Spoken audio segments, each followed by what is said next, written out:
এক সময় সাকিব আল হাসান এবং তামিম ইকবালের মধ্যে গলায় গলায় বন্ধুত্ব ছিল, কিন্তু কালের পরিক্রমায় সেই সম্পর্কে ব্যাপক অবনতি হয়েছে।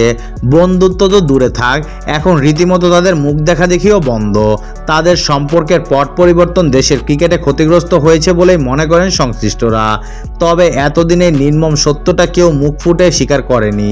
এবার সেটাই করলেন জাতীয় দলের সাবেক অধিনায়ক খালেদ মাহমুদ সুজন। দীর্ঘ সময় ধরে জাতীয় দলের সঙ্গে যুক্ত থাকা সুজন সম্প্রতি এক সাক্ষাৎকারে সাকিব তামিমের সম্পর্কের অবনতি নিয়ে খোলামেলা কথা বলেছে। তার মতে বাংলাদেশ ক্রিকেটে বিভাজন তৈরি করেছে সাকিব তামিমের দূরত্ব।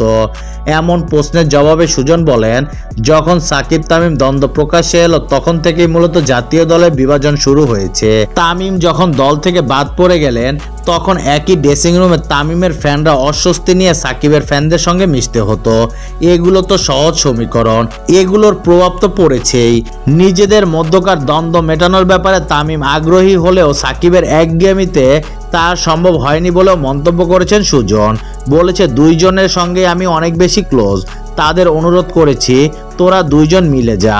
হয়তো এমন কিছু আছে যেটা তাদেরকে আর এক করতে পারেনি। আমি বড় ভাই, সাবেক অধিনায়ক হিসেবে চেষ্টা করেছি। মূলত সাকিব চায়নি মিটমাট করতে। সাকিব আমাকে স্পষ্ট বলেছে, না ভাই এটা হবে না, আমাকে অনুরোধ করেন না।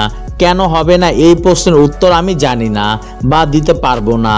তবে তামিম খুব চেয়েছে, বেশ কয়েকবার চেষ্টাও করেছে, যোগ করেন সাবেক বিসিবির পরিচালক খালেদ মাহমুদ সুজন।